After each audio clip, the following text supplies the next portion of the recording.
नए army chief general Numan Zikriya के बारे में आपको मैं बता चुका हूँ। जो लोग इसमें मज़ीद दिलचस्पी रखते हैं वो मेरी बात ज़रा गौर से सुनिएगा। जैसा कि बता चुका हूँ कि चीफ ऑफ डिफेंस फोर्स जो है ना वो आसिम मुनीर साहब ही रहेंगे और इनके अंडर जितने भी army chief, air chief marshal सारे हैं वो सारे इनके अंडर काम करेंगे बतौर डिप्टी आर्मी चीफ के। लेकिन एक चीज़ है कि जो हालिया हमारे chief of defence force Asim Munir साहब हैं वो इंतहाई वीक हो चुके हैं। वो किस हिसाब से?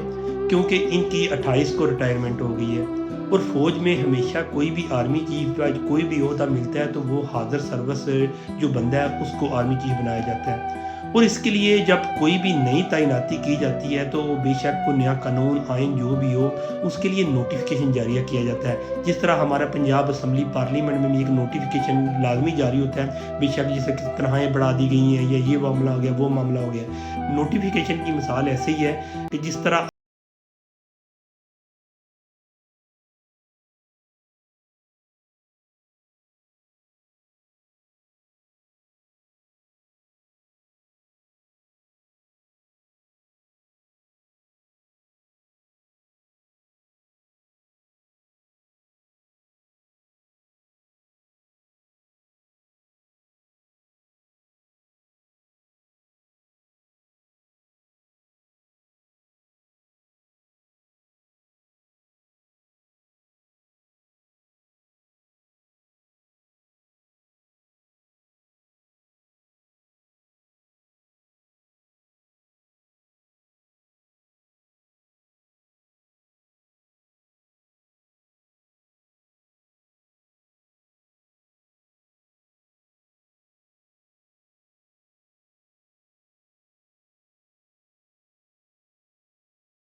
से जितने भी दूसरे एयर चीफ हैं, आर्मी चीफ होंगे जो ये फ़ज़ाई के जो भी हैं, वो इस चीज़ पे जब तक उनके कानून में शामिल नहीं किया जाता, वो उस वक़्त तक उन पे वो लागू नहीं होगा, ना उसको तस्लीम करेंगे।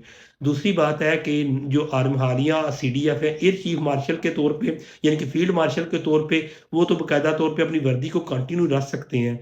लेकिन जो रिटायरमेंट है, उसके बाद 1 दिन का वक़्फ़ा वार करके दोबारा उनको अगर चीफ ऑफ डिफेंस फोर्स बनाया जाएगा तो इनकी पोजीशन बहुत वीक होगी और किसी वक़्त भी कोर्ट की या दूसरे मामलात में इनको हटाया भी जा सकता है।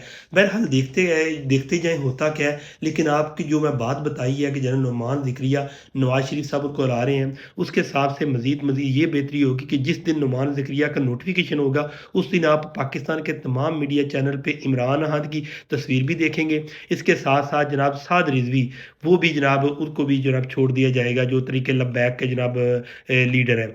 उसकी वजह ये है कि जो गवर्नमेंट सतह पे ये कोशिश करेंगे अपना सारा मुद्दा जो है ना वो अदारे पे डालें कि हमने कुछ भी नहीं किया, अगर हम पे बस अब कोई इख्तियारात आए हैं, हम इसको में थोड़े से आज़ाद हुए हैं, तो हमने जनाब सारे के सारे सियासी जो गलतियाँ हैं, जो भी निज़ाम है, उस पे जनाब हमने हाथ हटा दिया है।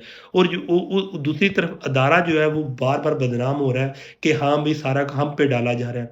इसलिए ये मामले बहुत गंभीर होते जा रहे हैं। बहरहाल दुआ करनी चाहिए कि अल्लाह ताला हमारे मुल्क को सलामत रखें, हमारे अदारे को मुनज़्ज़म करे, उनमें इत्फ़ाक बरकत लाए और हमारी फ़ौज ही हमारी जनाब जो अब हिफ़ाज़त करने वाली है। हमें अपनी फ़ौज की भी इज़्ज़त करनी चाहिए और एक चंद जरनैल की वजह से उनसे नफ़रत नहीं करनी। मैं पिछली वीडियो में बता चुका हूँ क्योंकि यही जो फ़ौज है ना, वो हमारे मुल्क की मुहाफ़िज़ है और हम सुकून से सो सकते हैं। हमें इनसे नफ़रत नहीं, मोहब्बत ही करनी है। इनके मामलात ये हल करते जाएँगे। बस दुआ करनी चाहिए कि ये हमारी अवाम के साथ अल्लाह ताला रहम करे और इन सियासतदानों के और इदारों के लोगों के दिलों में रहम डाले कि हम लोग जो है ना सुकून से सो सकें और अपना रिज़्क को हलाल कमा सकें और अपने बच्चों का पेट पाल सकें। फ़ी अमान अल्लाह।